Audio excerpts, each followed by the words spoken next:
Mon Dieu, mon Père, je te bénis pour tes bontés envers nous. Seigneur, ta parole, c'est la vérité. Amen. Seigneur, et la vérité, eh bien, oui, elle est unique, c'est ta parole. Et Dieu, tu vas permettre que ce matin, cette parole nous enrichisse. Change, Seigneur, ce que tu dois changer encore, et que tu fortifies nos cœurs, et puis notre foi, et que nous puissions ce matin sortir de cet endroit différent, Seigneur, parce que tu nous auras rencontrés dans nos besoins. Seigneur, merci pour cette Église. Merci pour ton Église. Merci Dieu pour ta présence. Nous la réclamons, Seigneur. Remplis ce lieu, c'est de ta gloire. Remplis ce lieu, ô Dieu, oui, de ta présence, Seigneur, et que nous puissions être devant toi, oui, avec crainte et tremblement, Seigneur, parce que tu es le grand je suis. Tu es le créateur de toutes choses, créateur du ciel et de la terre. Seigneur, et tu as créé l'univers, et tu nous as créés. Et Père, merci pour tes alliances que tu as faites depuis tout ce temps-là, et la nouvelle alliance en ton sang, Seigneur, et ta crucifixion, ta mort, mais aussi ta résurrection. Amen. Que ton nom soit loué, Père, au nom de Jésus. Amen et Amen. Amen. Exode chapitre 15, verset 22.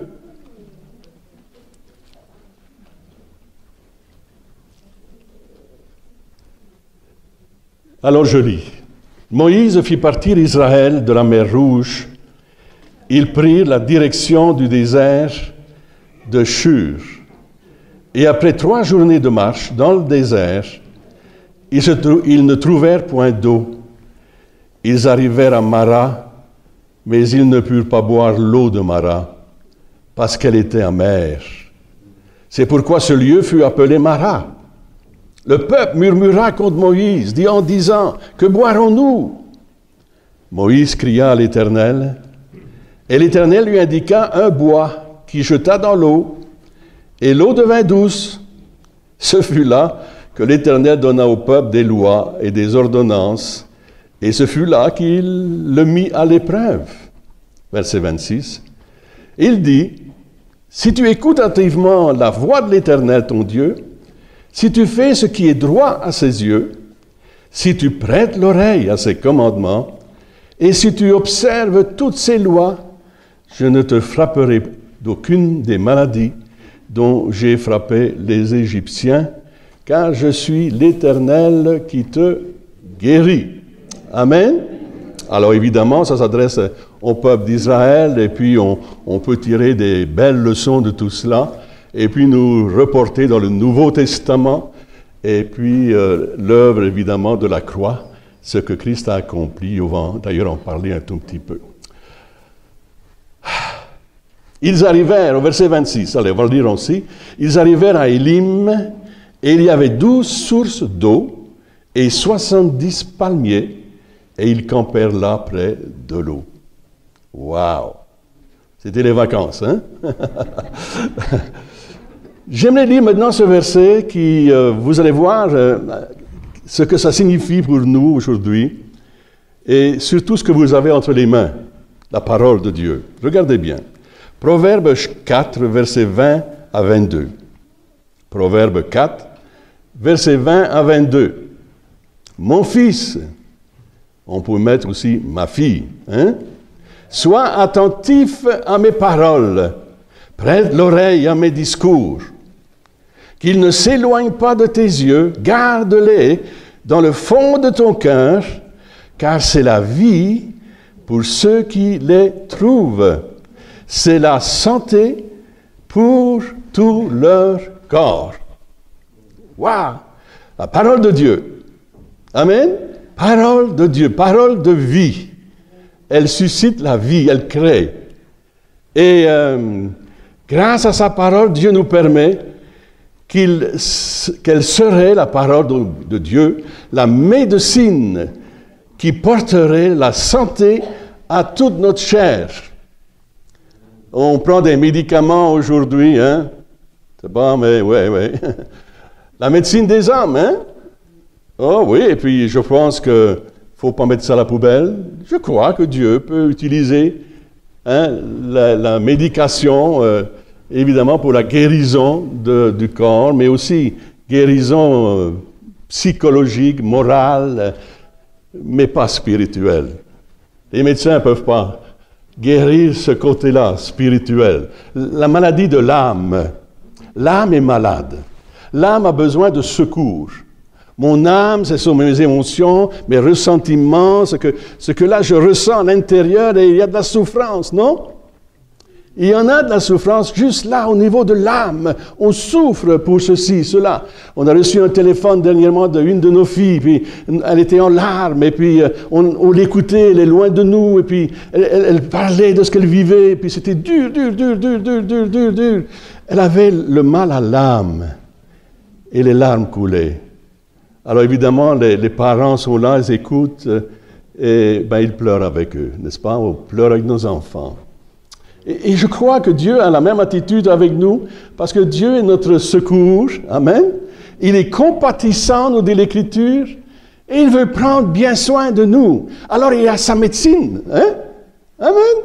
Mais cette médecine-là, c'est pas seulement physique, c'est spirituel, c'est la maladie de l'âme, la souffrance. Il est l'Éternel qui nous guérit. Esprit, âme et corps. Alors, on parle beaucoup de la dimension du corps, et on va en parler aussi, mais il y a ces trois dimensions-là. Amen. Nous devons croire que la parole de Dieu et la prendre comme notre médecine. Et je vous dis pourquoi j'ai utilisé ce mot-là tout à l'heure.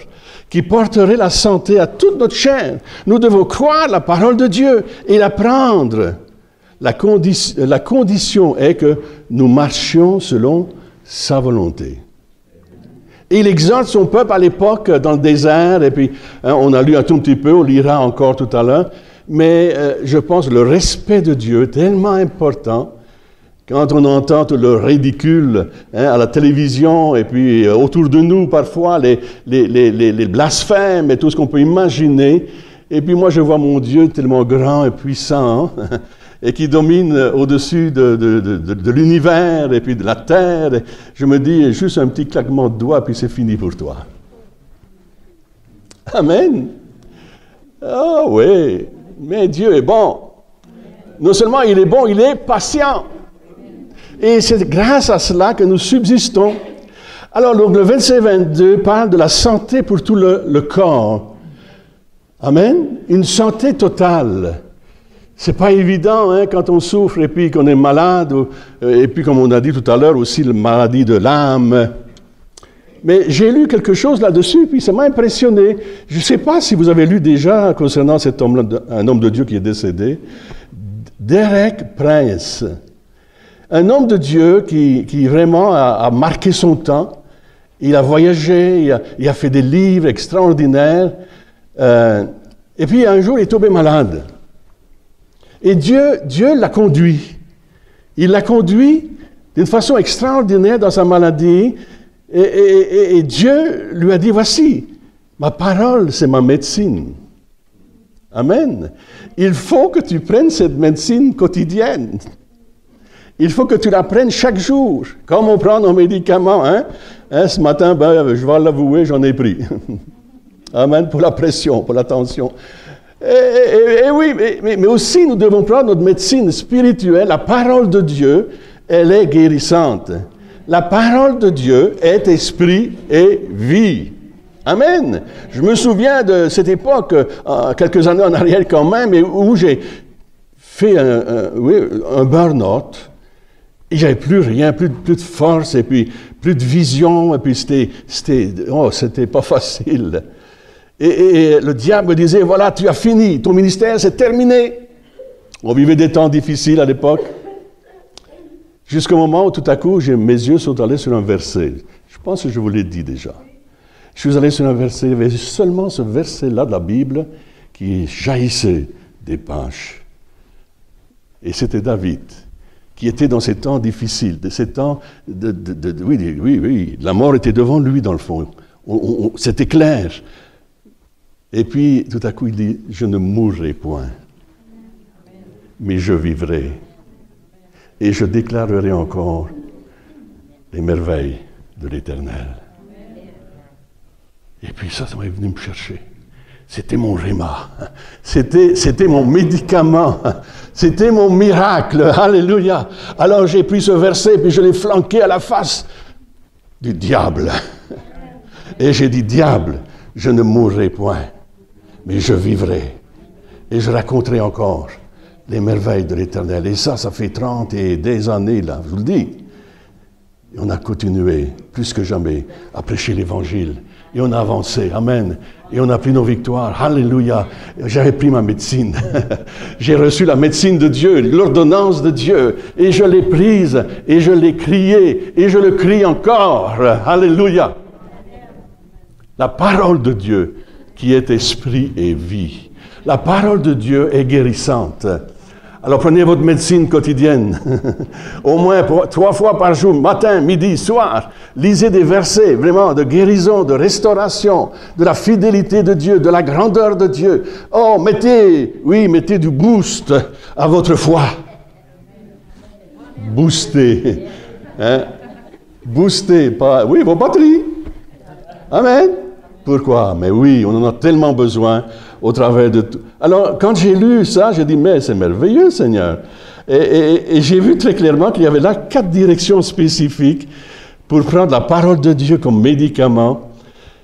Sois attentif à mes paroles. Amen.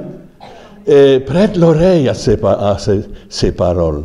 Qu'elles ne s'éloignent pas, troisièmement, qu'elles ne s'éloignent pas de tes yeux. Amen. Et puis, 4e, gardez-les dans le fond de ton cœur. On est souvent des auditeurs oublieux, non? On oublie si facilement. Je vous prêche ce matin, vous allez quitter cette salle. Et puis, peut-être que vous allez l'avoir oublié déjà. Oh, on est des auditeurs oublieux. Alors, je crois qu'il faut demander à Dieu de réellement nous permettre de garder sa parole dans nos cœurs. Amen. Alors, Derek Prince a été guéri de cette façon-là. Merveilleux.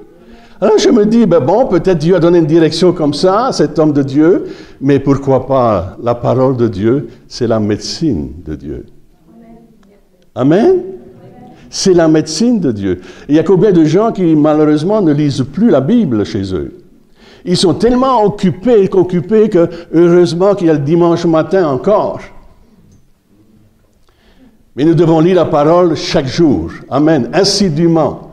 Nous devons la méditer. Nous devons nous arrêter. Alléluia. Et nous devons discerner le plan de Dieu pour nos vies et ses bontés au travers de sa parole. Amen. Alors je vous pose la question, est-ce que vous lisez encore votre Bible? Oui. Merveilleux. Alors, Romains 10, verset 17 dit, « Ainsi la foi vient de ce qu'on entend, ou encore ce qu'on lit, hein, et ce qu'on entend vient de la parole de Christ. » La parole de Dieu est puissante pour nous guérir. Ah, souvenez-vous de toutes ces guérisons que vous avez obtenues, hein, à tous les niveaux. Les blessures, et puis le mal, comme on a dit tout à l'heure, le mal à l'âme, et puis il y a des choses où on a été blessés, ça fait des années des fois, et on a besoin que par ces meurtrissures, nous soyons guéris. Amen. Que de souffrances, mes amis. Oh, si on pouvait comptabiliser toutes les souffrances ici dans cette salle, on serait impressionné d'entendre chaque témoignage. Évidemment, on garde ça souvent pour nous et on l'expose à Dieu et c'est bien. Amen. Et si tu as besoin d'un conseil aussi, tu vas voir les pasteurs éventuellement. Amen. Ah, dites-moi, bel amen. Amen. Oh. Amen. La parole de Dieu est puissante pour nous guérir. Ce n'est pas une lettre morte, comme certaines sectes religieuses voudraient nous y faire croire. Non, elle est vivante. Elle est agissante. Elle est puissante. Et je vous trouve tranquille, vous. Hébreux 4, verset 11. « Efforçons-nous donc d'entrer dans ce repos, afin que personne ne tombe en donnant le même exemple de désobéissance, car la parole de Dieu est vivante, efficace, plus tranchante qu'une épée quelconque à deux tranchants, pénétrante, jusqu'à partager l'âme et l'esprit, jointure et moelle. » Ah, ça va profond, n'est-ce pas? Elle juge les sentiments et les pensées du cœur. Nulle créature n'est cachée devant lui, mais tout est à nu et à découvert aux yeux de celui à qui nous devons rendre compte. Mes amis, c'est profond ça, non? Il est important donc d'être en ordre, en règle avec lui. OK. Alors, le psaume 107, verset 17, dit ceci. « Les insensés, par leur conduite coupable et par leurs iniquités, s'étaient rendus malheureux. » Vous savez, parfois, on est notre propre malheur, non? On pense que ce sont les autres, parce que souvent, c'est les autres, hein, à cause de ceci, à cause de cela. Mais nous sommes parfois notre propre malheur. Les insensés, par leur conduite coupable, amen, c'est Dieu qui juge, bien sûr, de toutes choses, et par leurs iniquités, s'étaient rendus malheureux. Amen. Parfois, là, hein, si on regarde un peu notre façon de faire les choses, la façon de fonctionner, la façon de dire les choses, etc., le temps qu'on perd aussi, alors que nous devrions nous consacrer entièrement à Dieu, parce que nous sommes des enfants de Dieu. Des rachetés de l'Éternel, des fils et des filles, sauvés par grâce. Nous ne nous appartenons plus à nous-mêmes. C'est pas juste un petit baptême de bébé avec quelques gouttes sur le front qui fait de nous un enfant de Dieu. C'est une hérésie. Mais c'est lorsque nous recevons Christ comme sauveur personnel, avec un cœur contrit, repentant, on dit Dieu, j'ai péché. J'ai péché contre le ciel. Amen. J'ai péché contre toi, Seigneur. Pardonne mes péchés. Purifie mon âme. Amen. Purifie-moi. Amen. Et accepte-moi hein, comme un de tes fils, une de tes filles. À partir de ce moment-là, tu ne t'appartiens plus. S'il y a un abandon total à Jésus-Christ, tu ne t'appartiens plus. Tu appartiens à lui, au Maître de l'univers, au Seigneur des Seigneurs, au Roi des Rois. Alléluia. Oh là là, on va essayer d'aller plus vite un peu. OK, alors, OK. Les médecins même, eux-mêmes, j'ai lu un peu sur le sujet, la médecine même reconnaît qu'il y a quelque chose de particulier dans la foi.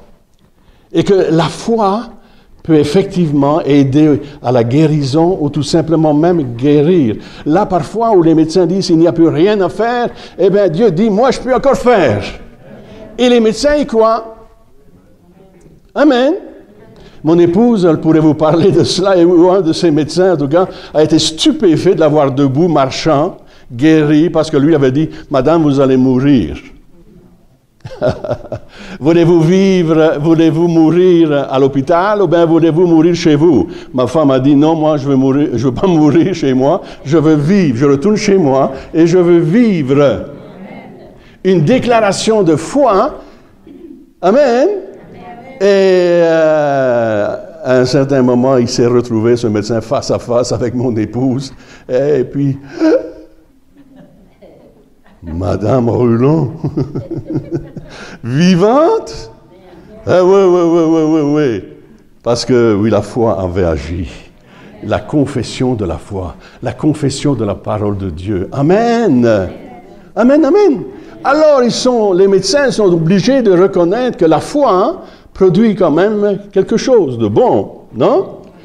Amen. Une enquête menée par l'Académie américaine, évidemment, ce sont les Américains, des médecins de famille montrent que 99% des médecins croient qu'une relation existe entre la foi et la guérison physique. Vous savez, la médecine est limitée, hein? Elle fait ce qu'elle peut, et puis gloire à Dieu pour la médecine. Mais, on va se concentrer maintenant. Ça, c'était mon intro. On va se concentrer maintenant sur un des noms de Dieu. Amen?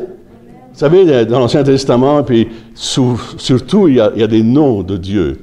Au cours de nos lectures, on rencontre cela. Jéhovah, Shalom, notre paix, entre autres. Amen. Mais il y a aussi Jéhovah Rapha. Allô? L'Éternel qui te guérit. Wow! Alors, peut-être que vous êtes découragé ce matin, parce que ça arrive, non? Et je ne vous jugerai pas, et je ne crois pas non plus que Dieu vous juge. Nous sommes des humains, même si on a la foi. Moi, je me souviens justement au début de l'année, quand j'ai vécu un peu cette histoire-là, à un certain moment, je dis, je me suis mis même à pleurer, oui. Je dis, Dieu, non. Vous savez, des fois, on tombe dans le découragement, Puis là, tu veux te cacher, mais tu ne peux pas cacher ça. C'est difficile quand tu es découragé. Ça se voit, non? Eh oui, mais je dis, Seigneur, fais quelque chose. Amen. Ça a duré une journée, même pas une demi-journée, où j'étais vraiment pitoyable à regarder, là. Hello? Mais ça a été vite. Dieu est venu. Le secours de l'Éternel est venu. Amen. Et il m'a fortifié. Alléluia. Et il m'a encouragé. Béni soit Dieu. Et puis là, on a commencé à reprendre des forces, tout doucement. Vous savez, quand un homme perd toute sa vigueur, là, vous dites, c'est que je m'en vais avec ça. Pasteur Couture, ça lui a jamais arrivé, ça. Et il dit, Seigneur, mais où est-ce que je vais avec ça? On dit, le découragement nous prend, Et il y avait une église à Saint-Basile qui priait pour moi. Amen. Hello. Béni soit Dieu. Alléluia. Et puis les forces sont revenues. Et puis on a repris le bateau du pèlerin. Et puis on a commencé à nouveau à parcourir le Québec. On a juste annulé les voyages en Europe parce que quand même, faut être prudent, faut être sage, comme dirait ma femme. Laissez-moi vous dire, je regarde mon programme, je dis, il y a le mois de mai, peut-être, oui, il y a là-bas, on m'attend là-bas, puis il faut que j'aille en Suisse, il faut que j'aille en Belgique, il faut... non, mais on va faire attention. Mais gloire à Dieu, amen. Dieu nous relève. Êtes-vous abattu ce matin peut-être? Êtes-vous découragé? Vous passez des moments difficiles, de douleur. Vous savez, un des rôles des pasteurs, c'est de prier avec les gens quand ils sont brisés physiquement, émotionnellement, spirituellement. Amen. Alors oui, on peut se réfugier en Dieu, mais Dieu a mis des pasteurs dans l'Église. Et puis leur fonction, Violette et moi, on a tellement prié avec des gens, on ne peut pas les compter, misérables, abattus, malades, découragés. Amen. Mais Dieu relève la prière de la foi. Amen. Relève la prière de la foi. Guérit. Croyez-vous encore dans la puissance de la foi? De la prière de la foi? Moi, j'y crois. J'y crois, mes amis. Pas parce qu'on vit parfois des épisodes difficiles, mais quand même, Dieu est le même hier, aujourd'hui et éternellement. Il n'a rien de différent en lui. Il est Dieu. Alors, quand on revient dans Exode 15, versets 1 à 3, alors Moïse et les enfants d'Israël chantèrent ce cantique à l'Éternel. Et là, ils viennent juste de voir un miracle extraordinaire. La mer s'est ouverte, il y a eu comme des murs d'eau. Et ils sont passés, nous dit l'Écriture, à pied sec. Alors, quand ils sont arrivés de l'autre côté, l'armée d'Égypte avait été engloutie. Quelle victoire! Amen! Et ce n'est pas de la fiction, là, c'est la réalité. On a retrouvé des chars dans la mer, dans les profondeurs. On a retrouvé les chars de cette armée qui était là encore. Amen. Amen. C'est Dieu, la main de Dieu qui a fait cela. C'est la puissance de Dieu qui a fait que la mer s'est ouverte et après elle s'est refermée. Amen. Alors, Lorsqu'ils sont arrivés de l'autre côté, imaginez Israël, championne, hein? Et là, ils ont entonné un chant. Ils chantèrent un cantique à l'Éternel. Il dit, je chanterai à l'Éternel, car il a fait éclater. Vous connaissez? Allez-y.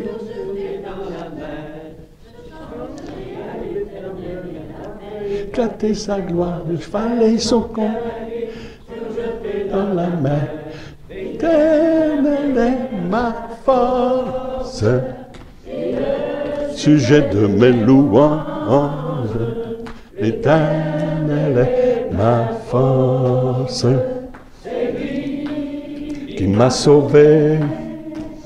Il est mon Dieu et je le célébrerai, il est mon Dieu. Wow! Je l'exalterai, il est mon Dieu et je le célébrerai, il est mon Dieu et je l'exalterai.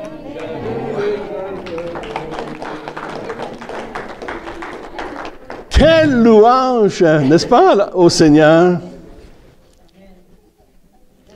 Mais leur éloge et leur louange devint un temps de protestation.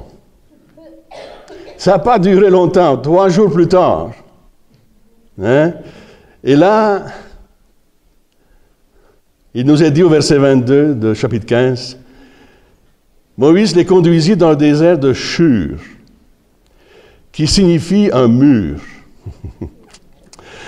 Et c'est exactement ce qu'ils ressentaient. Ils étaient heurtés à un mur de désespoir au lieu que ce soit une fenêtre de bénédiction.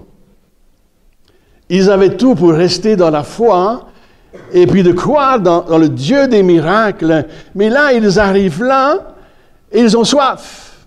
Ils ont fait 3 jours de trajet et puis ils ont soif. Et là,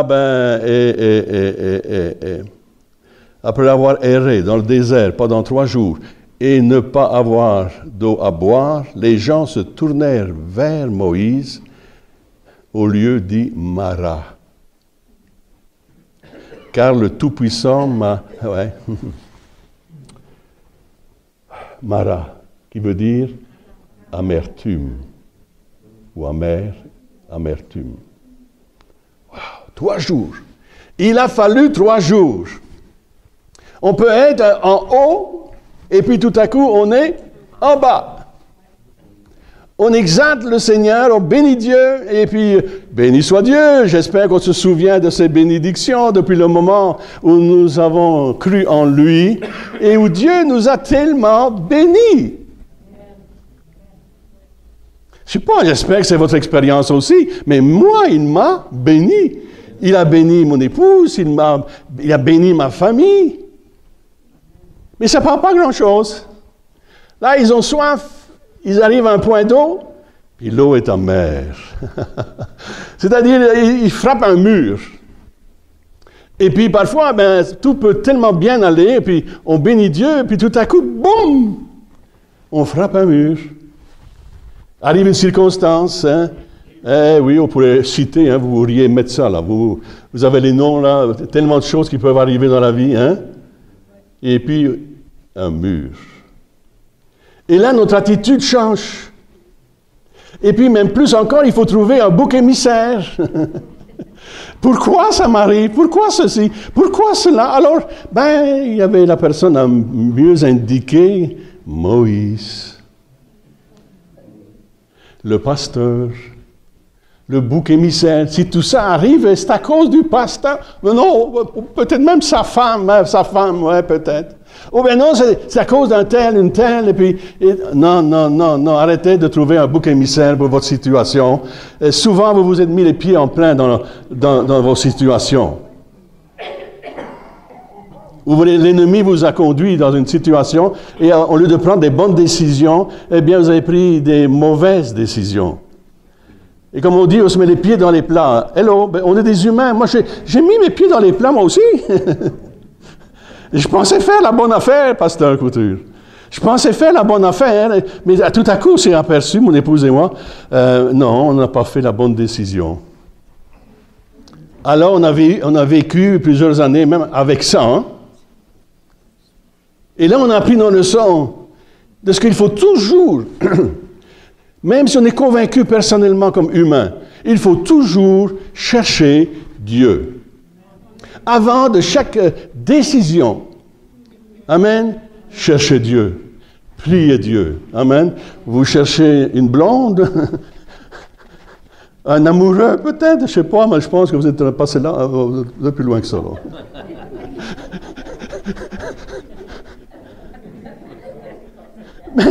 Mais il y a combien de personnes qui font des gestes incroyables et ils se retrouvent dans des situations terribles pour avoir fait des mauvais choix. Ce n'était pas l'homme pour toi.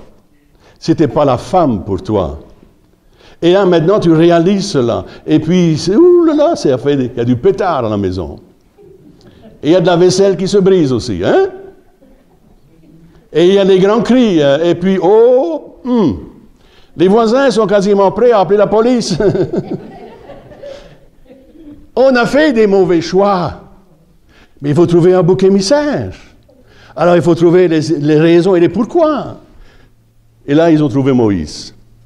Alors, Moïse, qu'est-ce qu'il a fait, Moïse? Il a prié l'Éternel. C'est la chose à faire. Toujours prie Dieu avec foi, avec confiance. Si tu es fils et fille de Dieu, sauvé par grâce, eh bien, vous êtes son enfant et Dieu prend soin de toi. Parfois, tu vas passer par des chemins difficiles et douloureux, mais prends tes leçons au travers de ça. Amen. Prends tes leçons. OK. Moi aussi, je les prends. Alors, vous savez, c'est un peu la même histoire avec... attends-moi un peu, on va trouver ça là, quelque part. Oui, Ruth et Naomi, là. Vous connaissez l'histoire de Ruth et Naomi? Et puis, Naomi, la pauvre, elle a perdu son mari, elle a perdu 2 fils. Et puis, elle a voulu qu'on l'appelle Mara, ouais. Amertume. Amertume. Il y avait de l'amertume dans l'âme. Elle a vécu des situations difficiles. Elle avait été déçue. Elle dit, ne m'appelez plus Naomi, appelez-moi Mara. Car le Tout-Puissant m'a rempli d'amertume. Pauvre madame. Mais on peut comprendre, par exemple, n'est-ce pas? On n'est pas là, on juge. On n'est pas là pour juger. Non. On sait que quand on vit des choses profondes, difficiles, nous sommes encore quand même des humains. On est fait de chair et d'os. On a des sentiments, on l'a dit, on a des émotions et il y a des répercussions à cela et des ressentiments. Et puis, c'est tout à fait normal. Mais reste pas dans ce piège-là. Il y a des personnes qui vont vivre des situations il y a 10 ans, il y a 15 ans, il y a 20 ans, et ils sont encore dans la situation aujourd'hui. Parce qu'éventuellement, ils n'ont pas réussi à pardonner d'une situation quelconque, d'un mal peut-être qui leur a été fait, et ils vivent encore dans le passé aujourd'hui, 10 ans, 15 ans, 20 ans. Ils vivent le traumatisme, alors qu'il y a la guérison. Amen. Alors que la guérison est juste à portée de main. Hein? Pas seulement de vivre cela et de rester dans le piège du diable qui te garde enfermé dans ce citerne, dans ce puits. Amen. Je sais que je m'adresse à quelques personnes ici, à ce sujet-là. On est resté dans ça. Mais on vient à l'Église quand même, on aime Dieu quand même, mais c'est comme si on n'arrive pas à se décharger, à se dégager du piège de l'ennemi. Le pardon libère, non? Pas, je peux pas, mais avec Dieu, je peux pardonner. Amen. Pas sans Dieu, mais avec la grâce de Dieu, avec le secours de Dieu, eh bien, je me libère de ce poids et mon physique, mais aussi mon spirituel va changer également. Je vais être en meilleure santé éventuellement. Amen. On dit les vraies choses, hein? On est d'accord? OK. Alors au verset 24, donc de ce chapitre 15 d'Exode, que devons-nous boire? Et les gens sont fâchés contre Dieu, mais ils s'en prennent aussi à Moïse. Hein? Quelqu'un a dit que la colère était un aimant à la recherche de métal et que le métal le plus proche, pour eux, en tout cas, c'était Moïse. Vous saisissez? L'aimant attire un métal.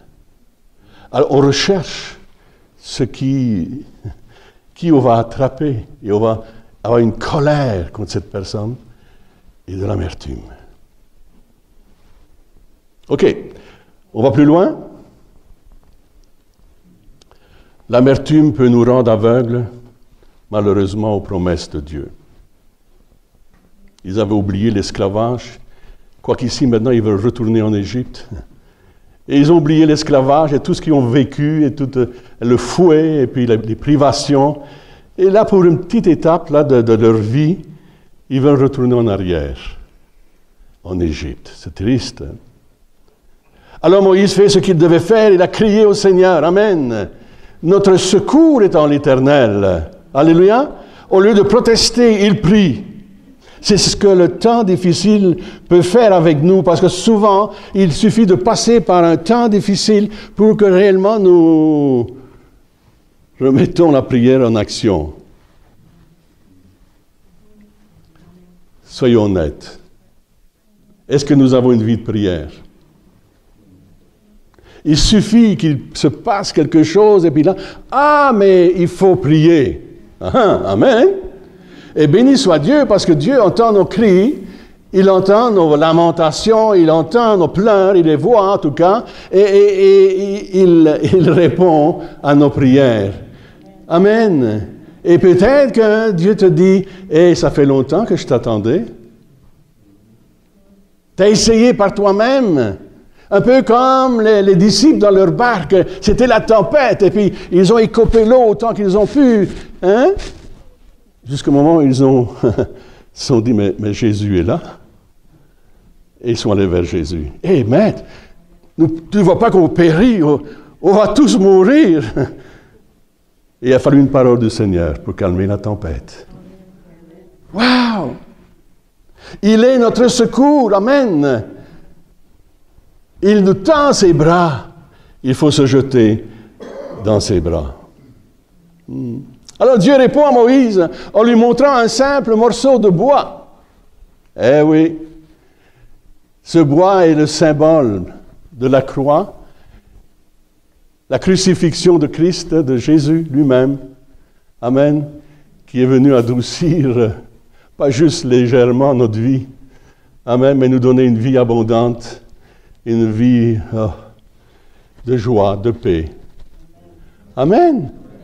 Gardons pas seulement en souvenir les mauvais temps, les mauvais moments, mais souvenons-nous, compte les bienfaits de Dieu. Mets-les tous devant tes yeux. Un beau cantique, ça, hein? Compte les bienfaits de Dieu. Mets-les tous devant tes yeux. Tu verras en adorant combien le nombre en est. On est de la même école. De la même époque. Mais c'est rafraîchissant, hein? Moi, je vous le dis, j'avais un homme dans l'église, et puis lui, il allait chercher des vieux cantiques. Et quand il faisait chanter les vieux cantiques, les larmes roulaient. Chaque église, oui. Oh, amen. Compte les bienfaits de Dieu. Amen. Mets-les tous devant tes yeux. Tellement important. Je suis, dit-il, l'Éternel qui te guérit. C'est par ces meurtrissures que nous sommes guéris. Chaque souffrance, chaque maladie, ce que vous pouvez ressentir, Christ l'a ressenti. La douleur, Christ l'a ressenti. Amen. L'abandon, Christ l'a vécu. Le rejet, Christ l'a vécu. Amen. Afin de mieux compatir à nos douleurs. Il a fallu qu'ils vivent tout cela. Des fois, je dis à mon épouse, il a fallu qu'on vive tout ce que nous avons vécu pour pouvoir avoir cette compassion, comme Christ a eu la compassion, parce qu'il a ressenti, il a vécu toutes les douleurs de l'homme, de l'humain sur cette terre, et non pas durant, ouais, quand même, il a vécu, hein.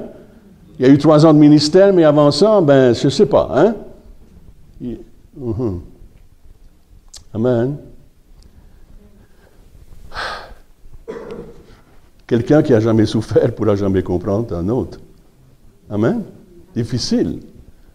Il faut avoir vécu une situation pour comprendre cette personne. Allons donc, allez, prends courage et puis il n'y a rien là. Il y a quelque chose là.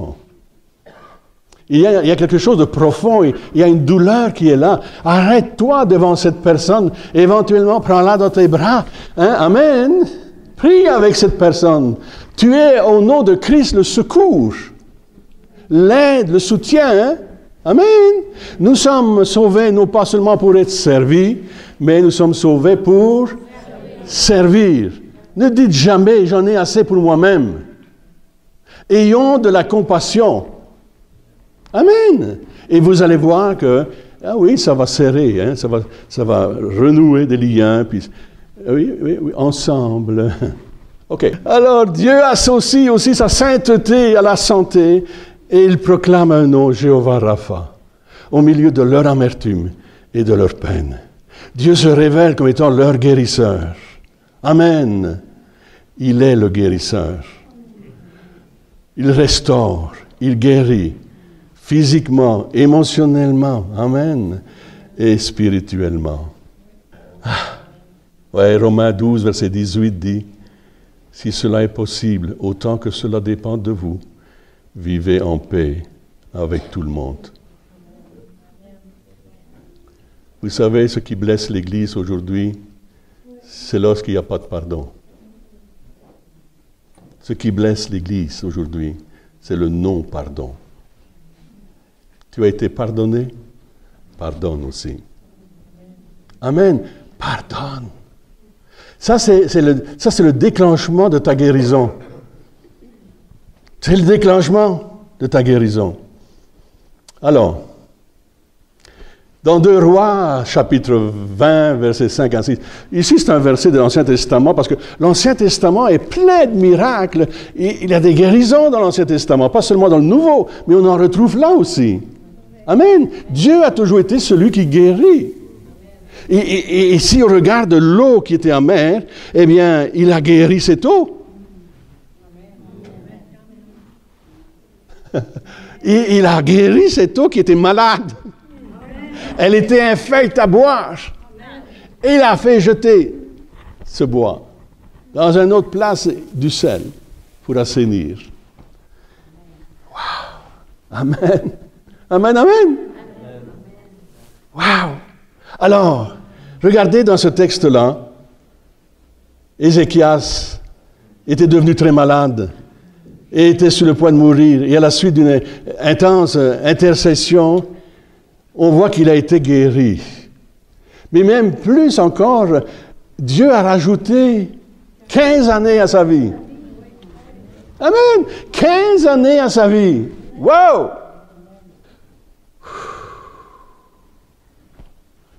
Vous savez, frères et sœurs, il faut faire très attention. Lisez avec moi Jérémie chapitre 17, verset 9.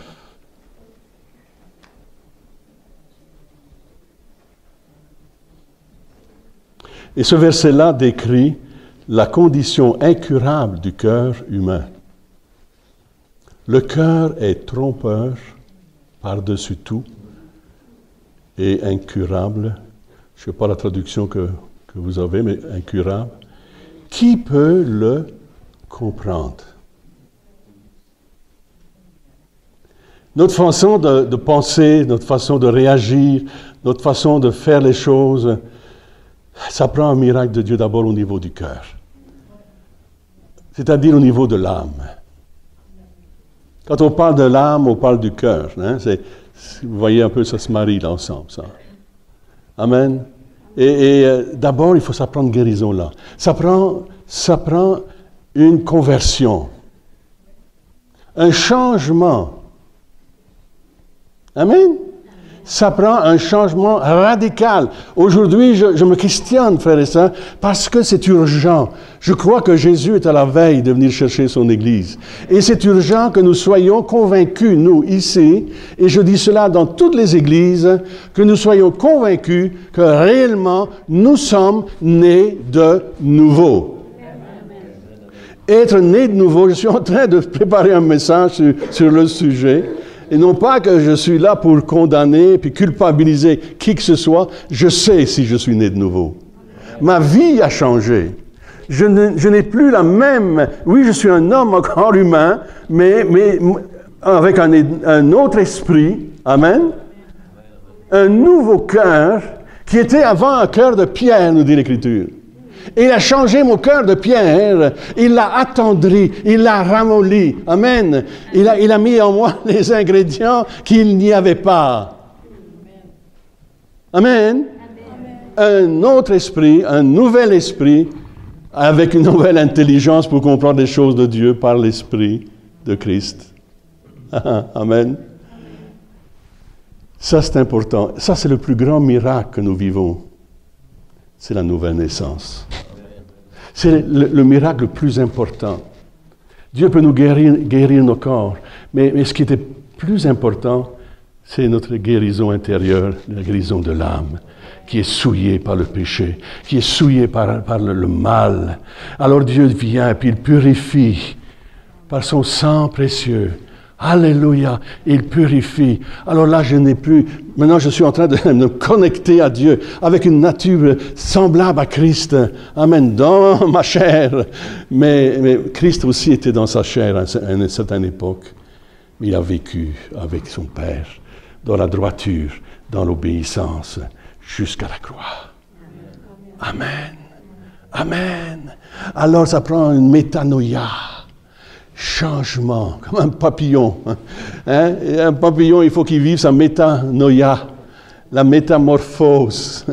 Il faut qu'il soit changé, transformé. Amen. Et puis tout à coup, il étend ses ailes, il les sèche, et puis ensuite il s'envole. C'est ça la vie chrétienne, mes amis. Tu sors de ton cocon humain, prisonnier de ta chair. Mais là, quand Christ vient, amen, il va te faire développer tes ailes. Les ailes de la foi. Et c'est avec les ailes de la foi que tu t'envoles. Amen. As-tu la foi ce matin? Oh, béni soit Dieu si cela est ainsi. À Dieu, tout est possible. Tu es malade physiquement, Dieu peut te guérir. Amen. Tu es malade spirituellement, Dieu peut te restaurer. Alléluia. Amen. Il y a une douleur intérieure. Dieu te guérit ce matin. Alléluia. Reçois. Reçois. Amen. Il y a tellement de choses, tellement de bonnes choses à dire. Amen. Il est l'Éternel Jéhovah Rapha. L'Éternel qui te guérit.